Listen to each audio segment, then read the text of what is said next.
हमको संगठित होकर ऐसी सरकार के खिलाफ आवाज उठानी पड़ेगी। मुझे कहने में कोई संकोच नहीं है, जब यह कांग्रेस की सरकार हुआ करती थी तो अलवर से विधायक भाजपा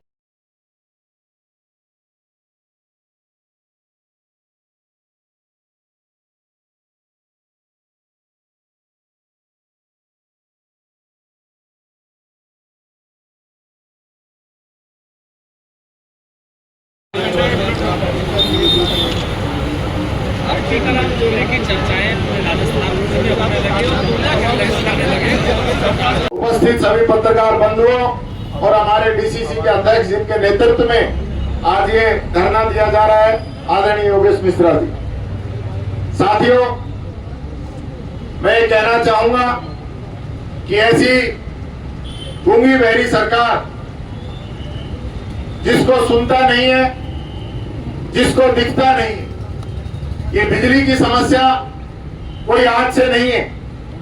बिजली की समस्या पिछले 3 महीने से है और लगातार पिछले 1.5 महीने से हम इसको विधानसभा में उठा रहे हैं। और मैं ही नहीं, हमारे सारे सदस्य, कुछ सत्ता पक्ष के भी सदस्य, और यहां तक कि भंवर साहब एक दिन तो विधानसभा अध्यक्ष ने कहा कि मेरे यहां भी बिजली नहीं आ रही, इसकी व्यवस्था देखिए। इतना सब कुछ होने के बाद ये सरकार इस पे आज तक कोई निर्णय नहीं ले पाई है और दिन की बिजली की बात कर रही है तो दिन में बिजली आ रही है।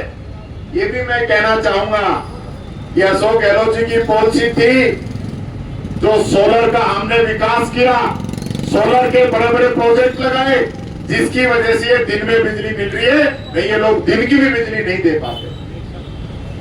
मुझे बड़ा दुख होता है इस चीज को देख के कि हमारे प्रदेश का मुख्यमंत्री विधानसभा के अंदर ये कहता है, विष्णु भाई हमारी जो माइंस है छत्तीसगढ़ के अंदर, उनको करवाना, मेरे यहां बिजली की काफी समस्या है।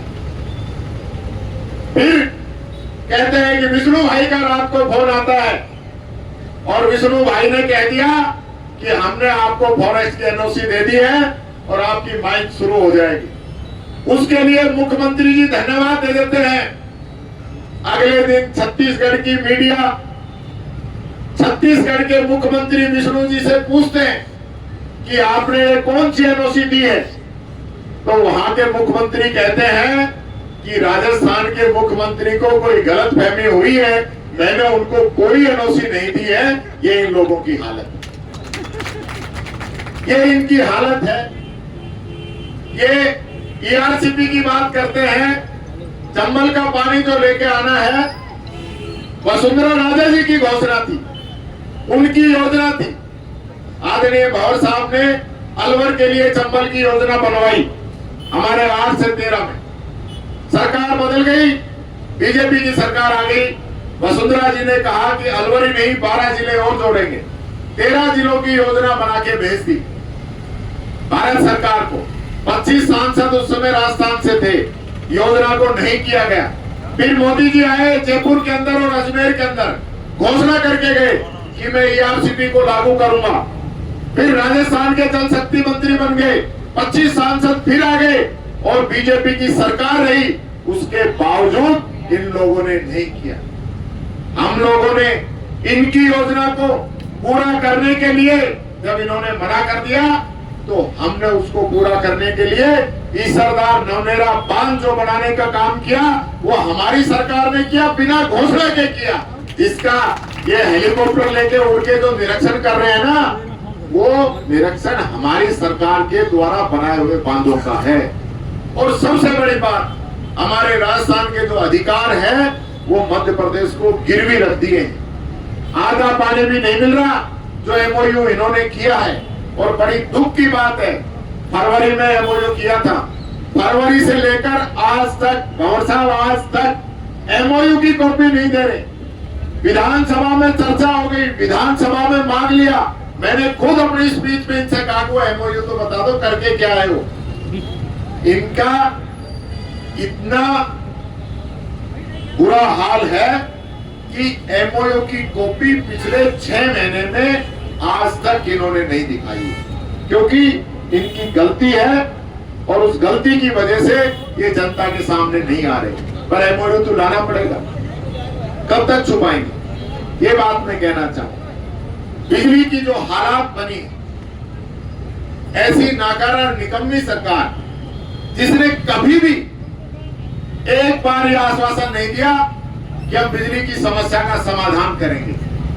हालत यह है, अपने समय में भी संकट आया था कांग्रेस के समय में, अशोक गहलोत जी ने चाहे कितनी भी महंगी बिजली मिली हो खरीदी और राजस्थान की जनता को दी। हमें तो मालगाड़ी नहीं देते थे, कोयले की रैक नहीं देते थे, और हमें ये नियम बना के दिया कि 10% कोयला विदेश से खरीदो। किससे खरीदो? विदेश से, क्योंकि विदेश की जो माइन है वो अडानी की माइन से, और उनने हमें कंपल्सरी किया कि 10% कोयला वहां से खरीदो। इतनी घटिया क्वालिटी का कोयला हमें वहां से खरीदना पड़ा, पैसे ज्यादा देने पड़े, सरकार का नुकसान हुआ, राजस्थान की जनता का नुकसान हुआ, और ये लोग सिर्फ और सिर्फ झूठे दावे और वादे करते हैं। आज कानून व्यवस्था की स्थिति क्या है? रोजाना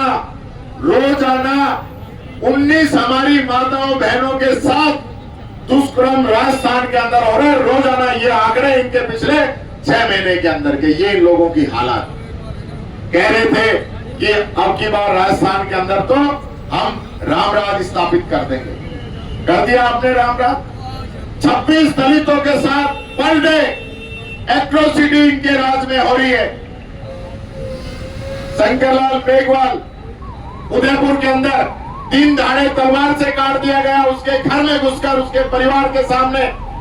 हमारा वाल्मीकि समाज का एक व्यक्ति झुंझुनू के अंदर पीट के उसको इसलिए मार दिया गया कि उसने उनके बताए हुए ठेके पे शराब नहीं खरीदी।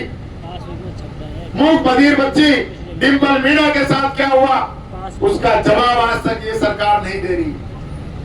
और आज मैं धन्यवाद देना चाहूंगा दैनिक भास्कर अखबार को, जिसने इनका पूरा रिव्यू करके छापा है कि मंत्री जवाब देने से बच रहे हैं, अपने विभाग के जवाब नहीं देते। ये हालत इन लोगों की है। विधानसभा में लगातार इन लोगों को हमारे साथी